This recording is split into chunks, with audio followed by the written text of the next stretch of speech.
This program is rated PG. It contains themes and scenes which may not be suitable for very young audiences. Parental guidance is advised. Be advised that the views and opinions of the hosts and guests do not reflect those of the station.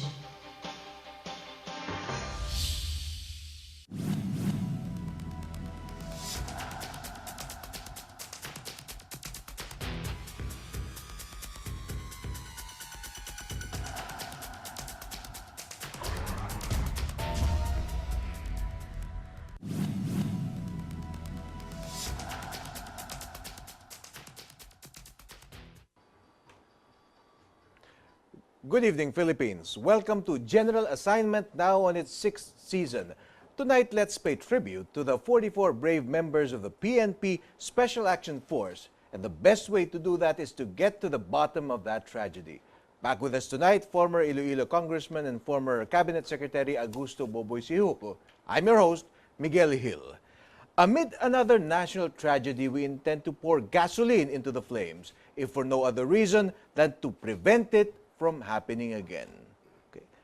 Now, with us tonight is the man behind the hashtag Nasaan ang Pangulo, which went viral worldwide.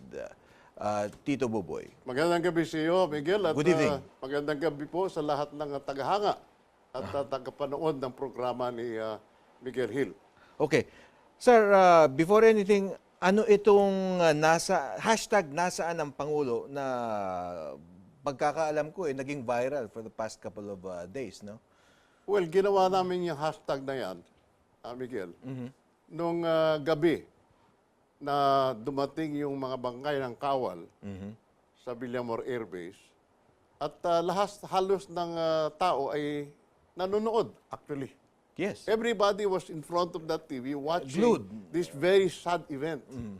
And that's why the question was asked, nasaan ang Pangulo? In the midst of all of this, where is the President? So yan po yung naging worldwide hashtag, number 1 sa Twitter.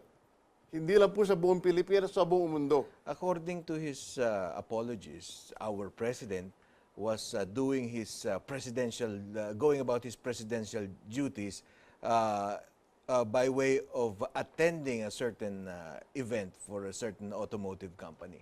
Well, he was at the Mitsubishi plant in Labang.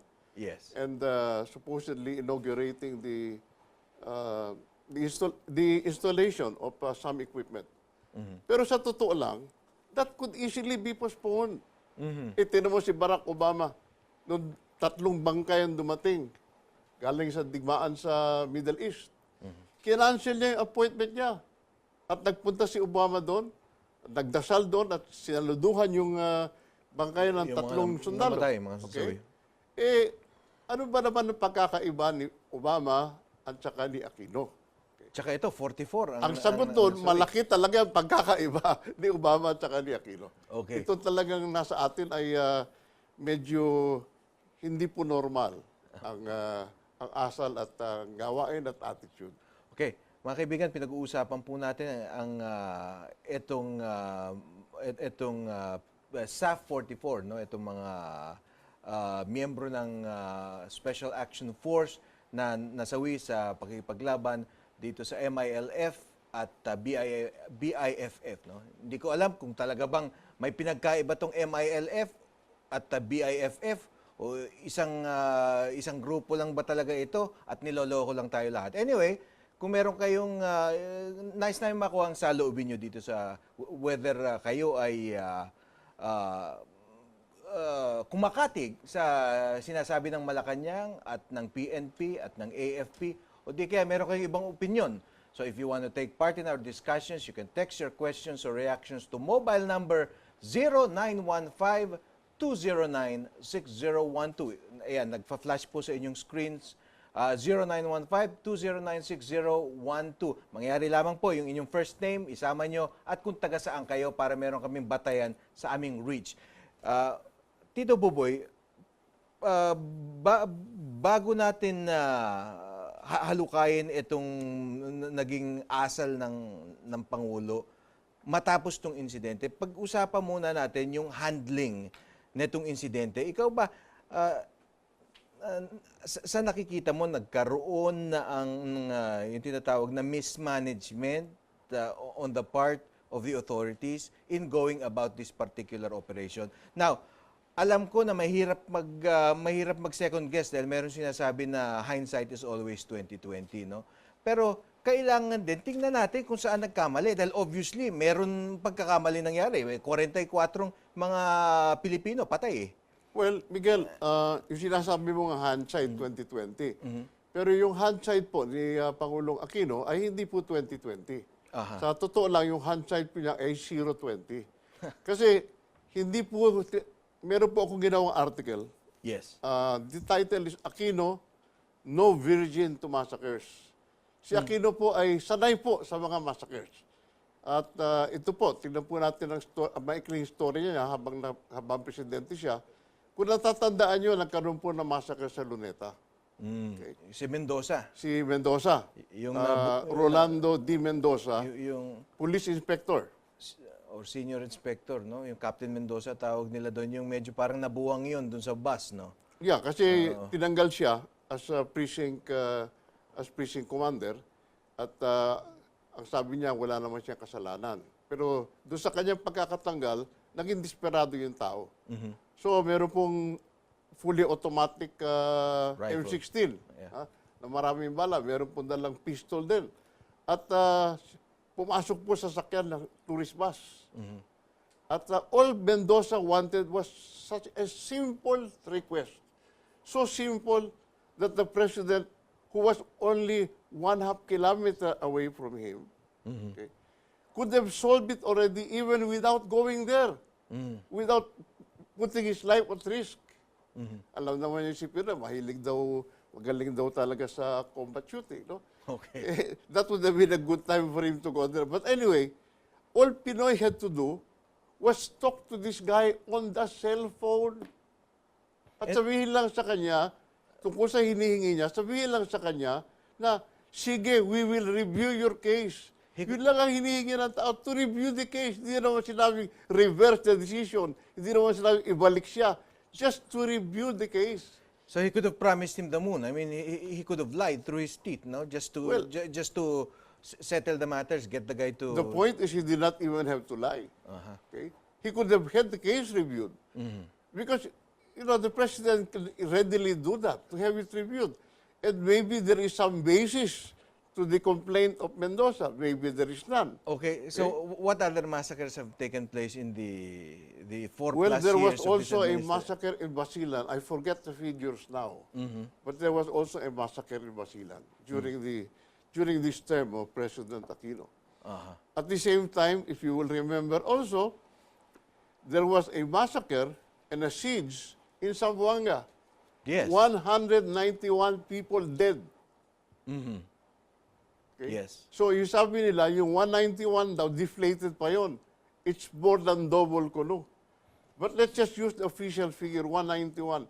That's a lot of people. Lives, a lot of lives. Okay. cut short. Cut Anyway, short. Oh, so, the president could have done something about it. He could have saved the situation. okay, you were a congressman, you were a lawmaker, you were in government, you were in the cabinet. Do you see any mismanagement? I mean, there is always there is no perfect science to handle these kinds of emergencies. No? It's like a typhoon or like an earthquake or a volcanic explosion. Each incident is sort of different, but there is a good manager and a manager that is not too effective.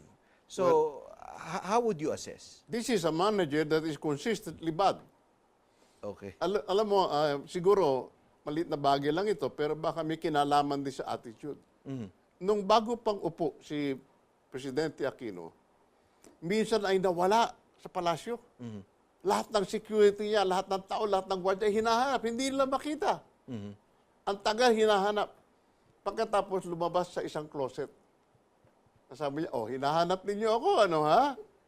So, pamula noon ay ganun na ang naging istorya ng buhay ni Presidente Aquino, palagi na lang hinahanap. Kaya, Totoo kaya tin- yun? Totoo well, kaya yun, sir?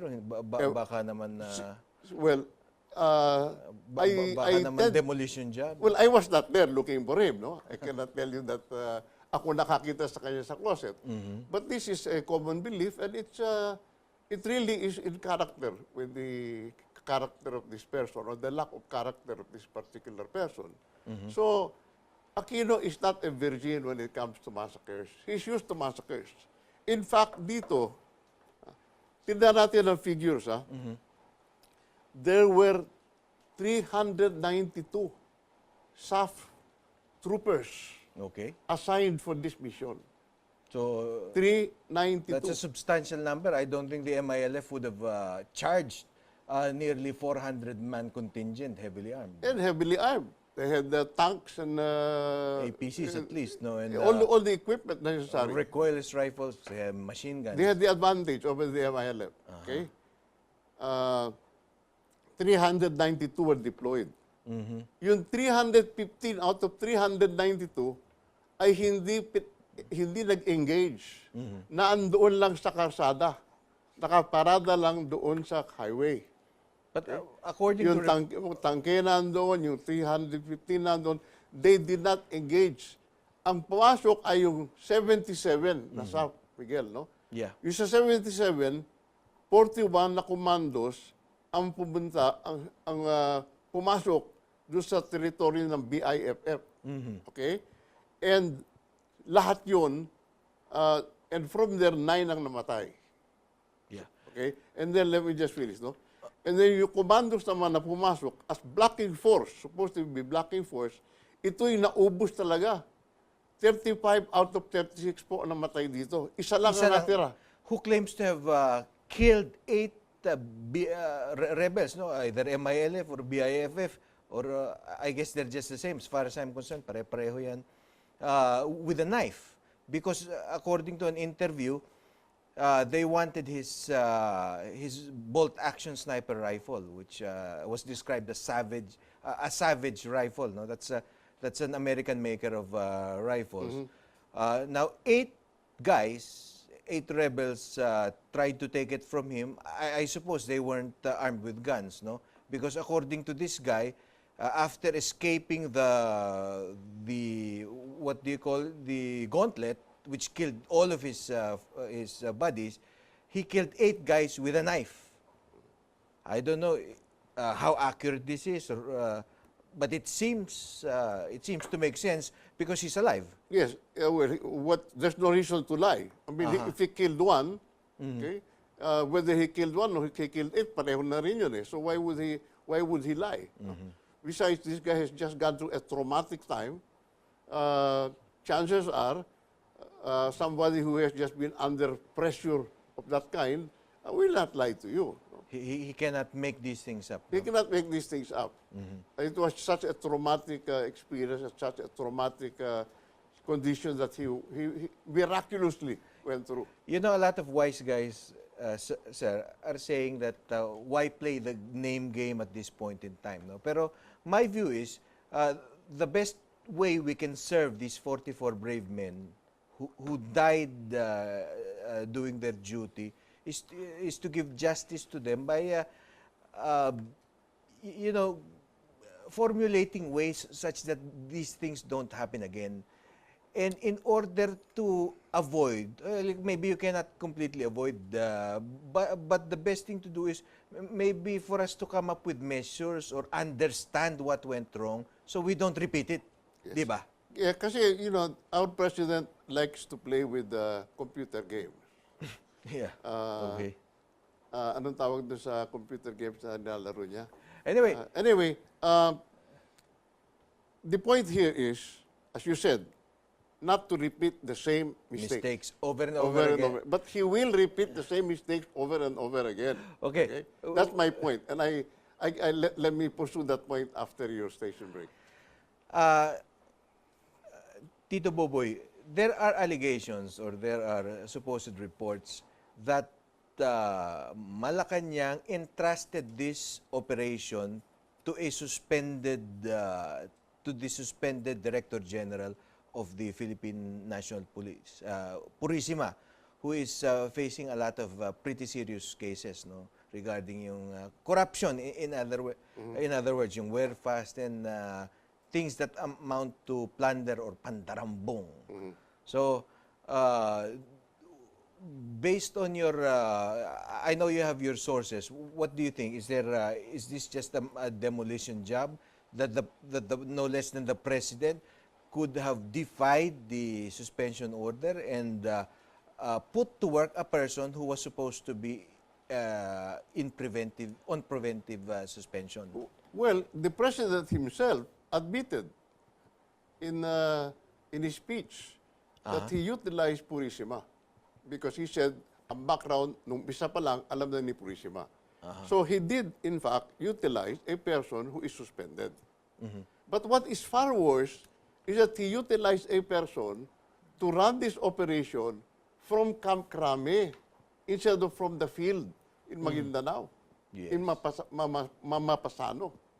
So, hindi lang na-suspended si Purisima at na hindi dapat talaga nakialam dito, hindi dapat ginamit ng presidente, si Purisima was not actually capable of administering this operation because he was not you cannot run it from Crame.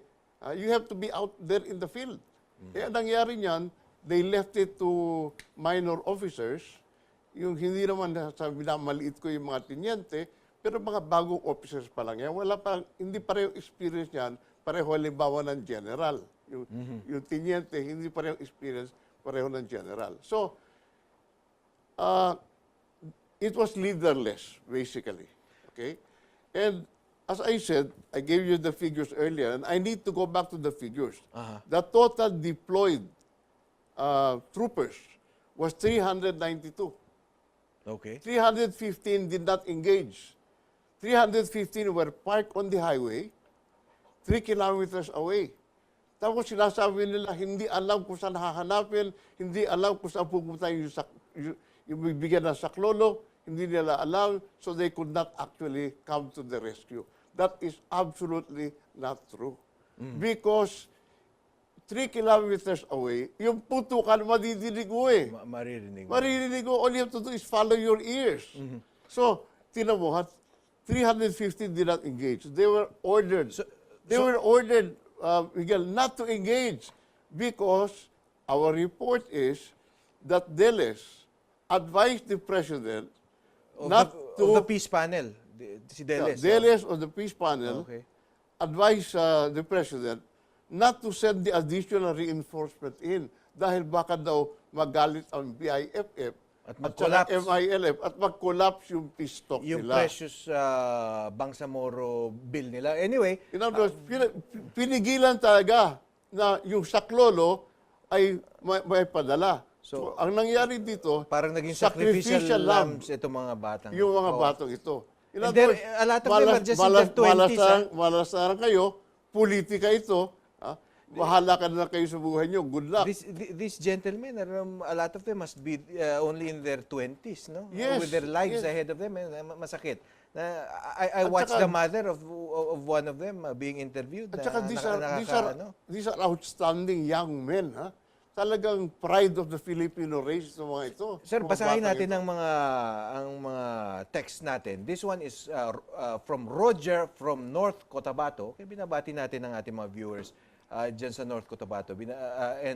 Itong sinasabi ni Roger, taga-Midsaya pala siya, North Cotabato. Okay? Niloloko lang tayo ng MILF at BIFF. Isa lang yan.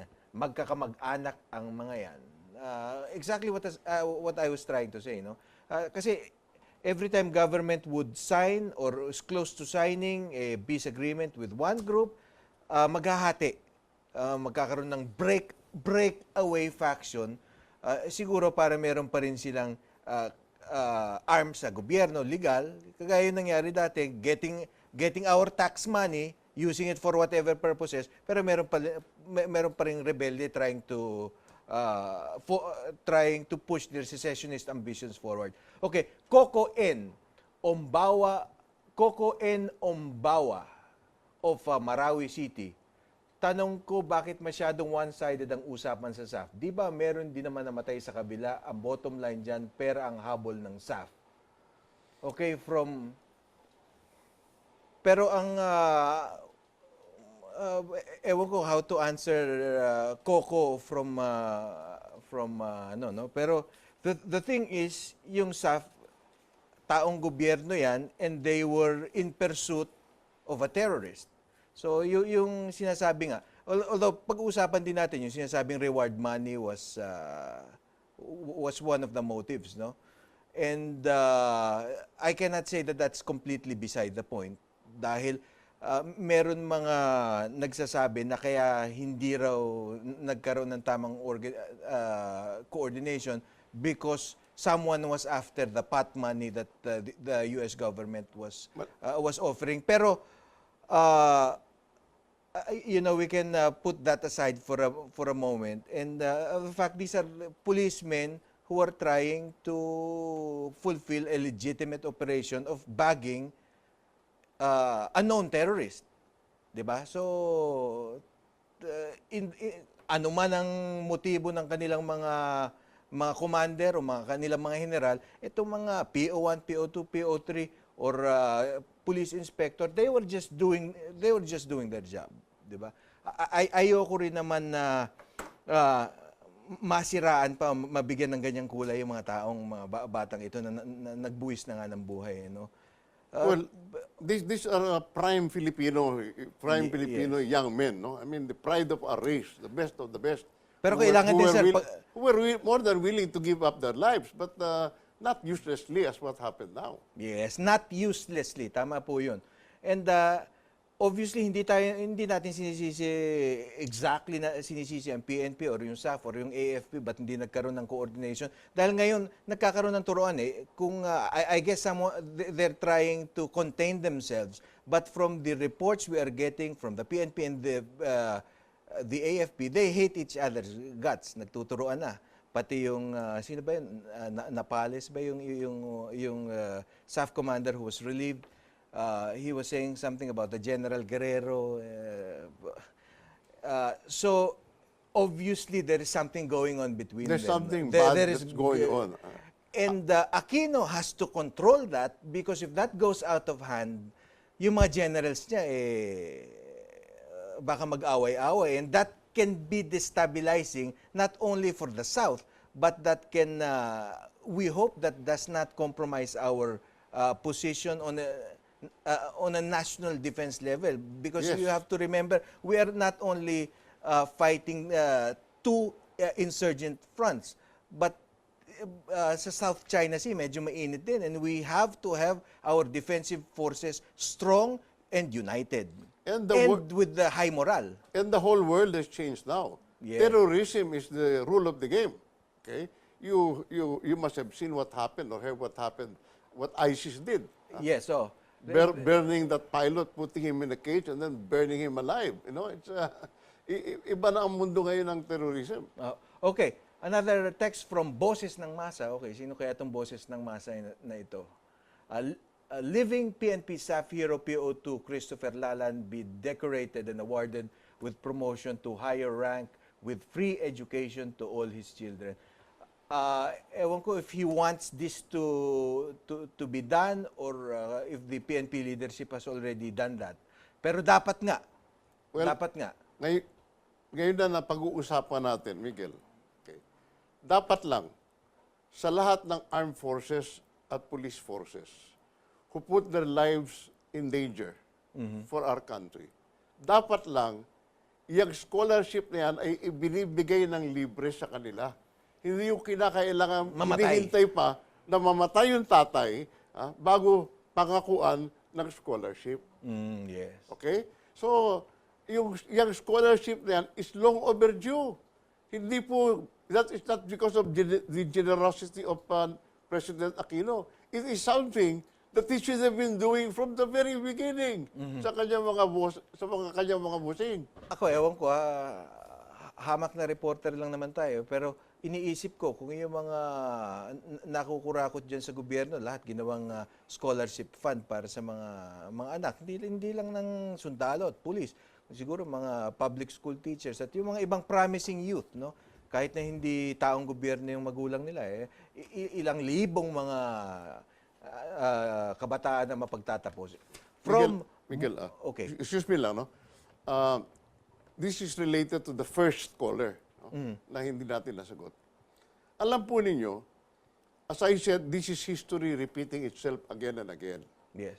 Doon pong panahon ni Cory, wala na po talaga yung wala nang organized forces sa Muslim Mindanao that were resisting the government. Okay. Kaya lang, nakaisip sila na si Nur Miswari ay pabalikin nila. So Nur Miswari was out of the country. He Yes. was peaceful already somewhere. And they encouraged Nur Miswari to come back to the country. Okay? And they tried to put together a peace accord with the MNLF. Moro Okay. National Liberation Front. Okay, that was naman the group of Nur Miswari. Maraming grupo yan, hindi lang isa eh. Tapos nag-breakaway, nagkaroon ng Pagkatapos MILF. nag-break away. Yes. Okay? So, pag pumirma ka ngayon sa BIFF, Sa MNLF, yung MILF naman ang kalaban mo. Okay? Okay. So, it doesn't mean that pag nagpirmahan ito, peace will be in Mindanao. Okay? And in fact, I was talking to a friend who was secretary of one of the major departments of government in a past administration. And he was telling me a story. He said, when he was appointed secretary, he had a big problem, he said, because the Muslim tribes were asking for positions. And they were all fighting among themselves, Miguel, they were Yeah. all fighting among themselves kung sino ang bibigyan ng pwesto.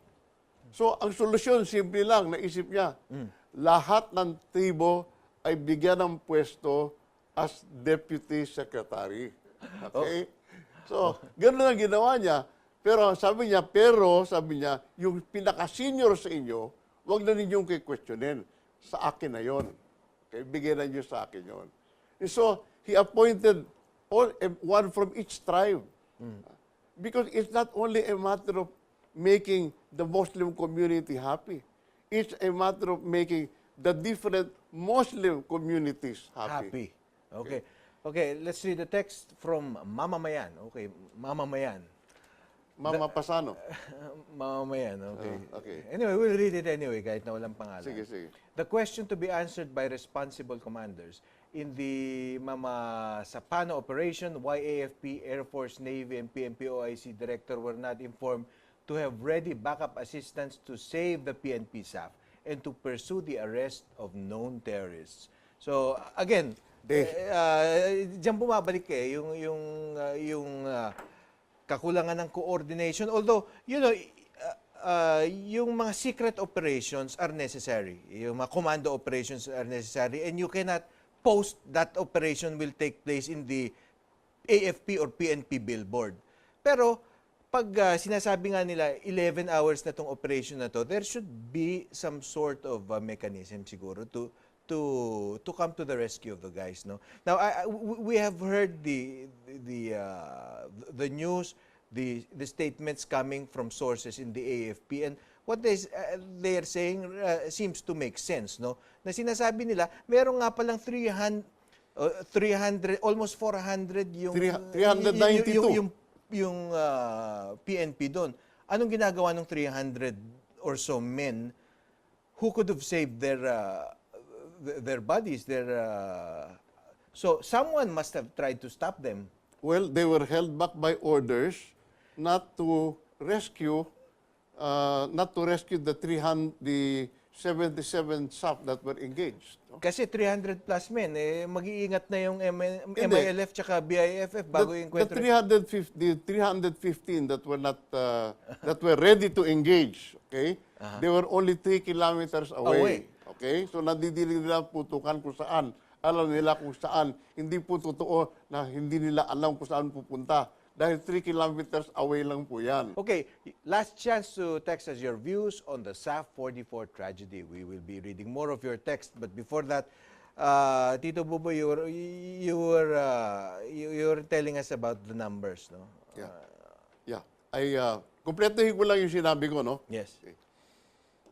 Kasi parang nandun ako sa lipad mag-dunk ng shot. Okay. Biglang naputol, di ba? So anyway, 392 ang pinadala na SAF troopers.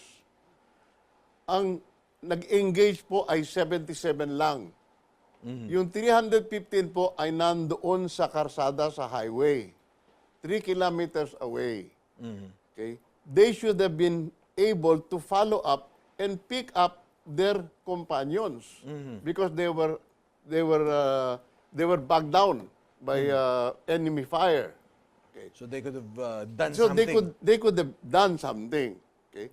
But they were specifically told not to go. Why? I understand the latest report is that Advisor Deles, whom I'm sure will deny it, advised the President to stop the 315 that were not engaged from rescuing the others. Dahil baka daw hindi magkatuluyan yung pirmahan, dahil baka daw magalit ang BIFF at saka ang MNLF. MNLF. Yes. Okay. So, no, sorry, MILF. Nakaka-confuse po, no? MI at ML. Ito MI po. So, dalawang grupo po yan. Yung isang grupo were comprised of 41 commandos. Okay. Na yan po ang pumaligid kay Marwan at siya po ang namatay dyan mostly because of the mines. Yung mga pinlanting ng mga sumabog na mina around the kubo of Marwan. Okay. So 9 po ang namatay dyan. Pero nakuha po yung si Marwan Kuno na pinutulan pa po ng isang finger. Okay. Although yung DNA po ngayon ay pinag-aaralan pa kung I think- finger ni Marwan daw yun o hindi. I think a latest report says that the FBI has confirmed. Okay, so it's Marwan. Okay? So, but that doesn't change the story. Okay? Because the crime here is, alam po ninyo sa Amerika at saka sa ibang bansa, palagi po pinagmamalaki ng isang sundalo na ako ay hindi iiwanan. Walang iwanan ito sa ating samahan. Kamukha po nung mga sining na papanood natin, yung sining na helicopter, no, pangalan, I forgot the name of that movie, but Black Hawk Down ba yun? Black Hawk Down. Okay, tama, yun nga. No man left behind. No man left behind. Pero ito, pinigil ng presidente na sumaklolo yung 315 doon sa mga na-bug down by enemy fire. Kamukha po nitong itong, Palagi ko kung bibigyan mo, if left to their own devices, these guys would run on foot just to save their Of course. Dahil you have to remember, these guys are friends. Yes. They're like family already. So, But they were told not to engage. They were told not to come to the rescue. So, Do you ganun believe ang that? nangyari. Totoo kaya yun? Yun ang paniniwala ko sa mga report na nakita ko. kasi bakit hindi nga naman? Bakit hindi? 3 kilometers away, nadidiriwan, nagpuputukan. Okay? So what is holding you back? Ayaw mo makipaggera dahil natatakot ka? Hindi naman Sanay siguro na yung yun. mga yan Sanay din. na yung mga yan eh. Mga kasamahan nila. Okay? Alam nila, niyayari na doon sa kabila. Tsaka psych na yan. I mean, psychologically prepared Yeah. na yan para lumaban. Exactly. So, Okay. even after the incident, even after the massacre, natagalan pa bago pumasok sila. Bakit kamo? Kasi meron po pumipigil na pumasok sila. Kung hindi, natural lang po yun, hindi dapat pumasok na sila nung natapos na yung incident. Wala na, patay na yung commandos eh. Kasi out of that, 36 po sa 55th SAF company ang namatay. Doon sa kabila naman, 9. So 9 plus 36 is, with one survivor pala, so 35 is 44. Okay? So yung pong storya. In other words, bakit ba ang Lone Ranger, ang cavalry, ay pinigilan po na sumalakay doon sa mga Indian para hindi po mapatay lahat ng lahat ng bida, para hindi po mapatay si John Wayne na nasa loob po ng kuta o forte. Okay. So our topic tonight, sir, is SAF 44, a hard lesson. So what are the lessons learned here? Did we learn anything? Do you think our leaders have learned something and that measures can be taken in order to, if not prevent, minimize, and not so many people dahil napakasakit niya. It's a national tragedy. Miguel, talagang national tragedy. But ang kasagutan doon sa tanong mo, have our leaders learned anything? I'm sorry to say that our leaders have not learned anything because, as I said, this is not the first massacre that has occurred under the term of President Aquino. So our leaders have not learned anything, but there's a better side to that one naman. Our people have learned Plenty. plenty. Kung hindi man natuto yung ating mga leaders, ang ating mga kababayan, ang common tao po, ay mga natuto na ngayon. And so, lesson learned. Lesson learned by our people. And nakita din ng buong mundo, nakita din ng mga leaders natin, nakita din po ng posisyon, that somebody like Aquino, who has been guilty of mismanagement at the very least, okay, will not be tolerated by our people. Hindi po basta patatawarin. So natuto na po ang tao natin na hindi madaling magpatawad, kamukha nun dati, madali po tayong magpatawad. Sir, I think you have to react to this text, no? From our viewer, Mohameden Datu Karon of Lebak, Sultan Kudarat. Okay? Sa kasong ito, dapat na maging matalino ang ating pinuno. Okay, sa kasong ito daw, according to our texter, dapat maging matalino ang ating pinuno. So what can you say about Talagang dapat maging matalino. Pero paano po natin gagawin matalino yan? Ilang buwan na lang po natitira.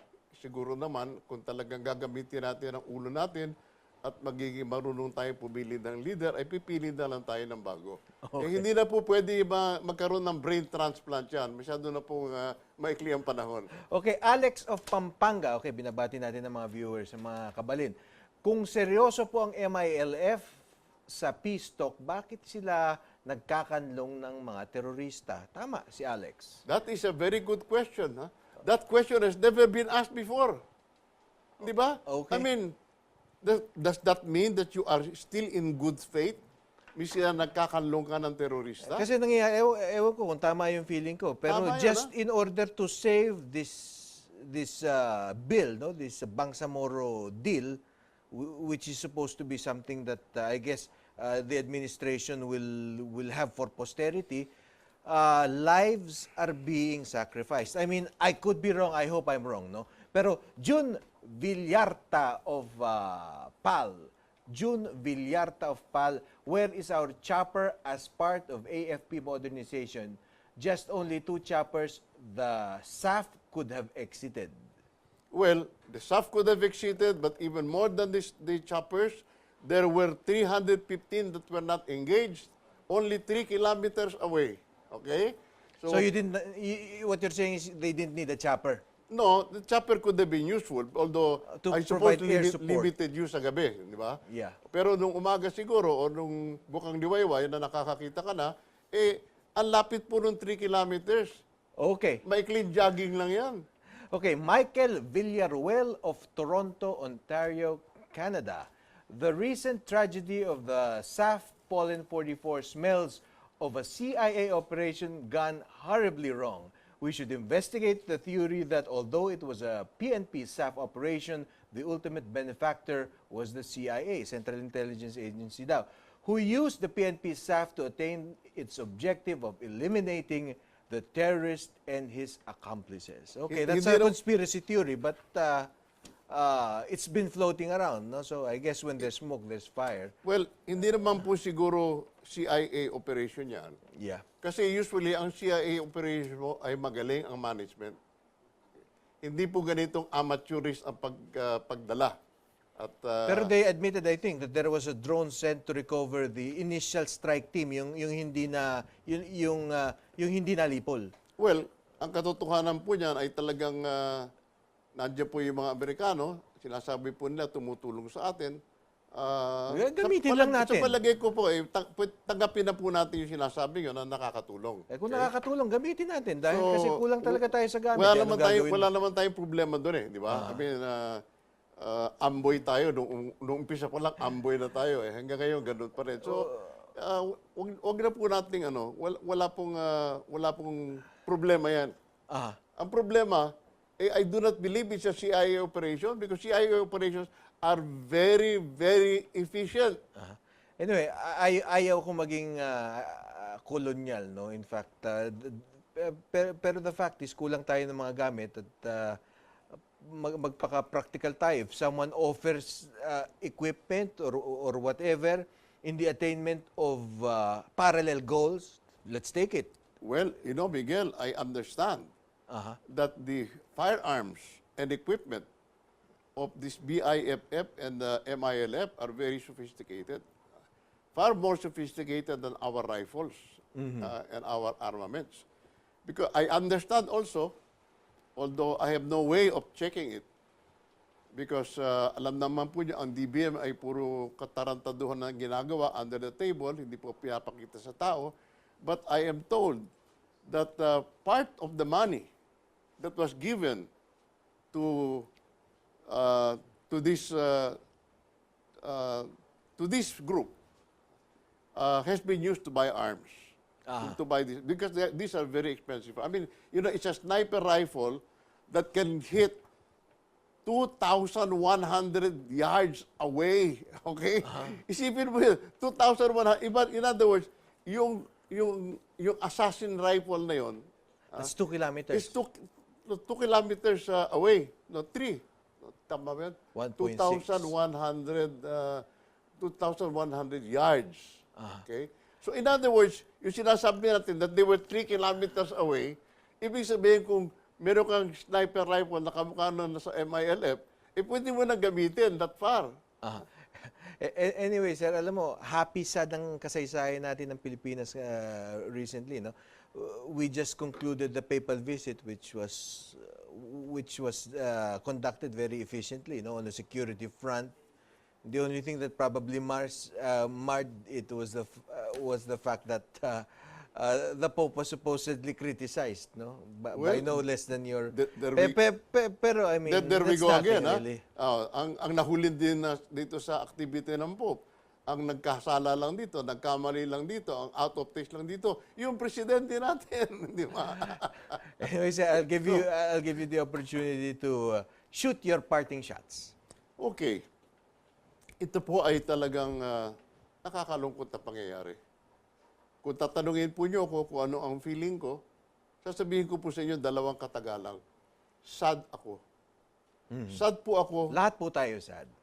At ganun po, talagang nagluluksa po tayo lahat. Pati po yung aking website ay ginawa ko pong itim for the duration of this tragedy.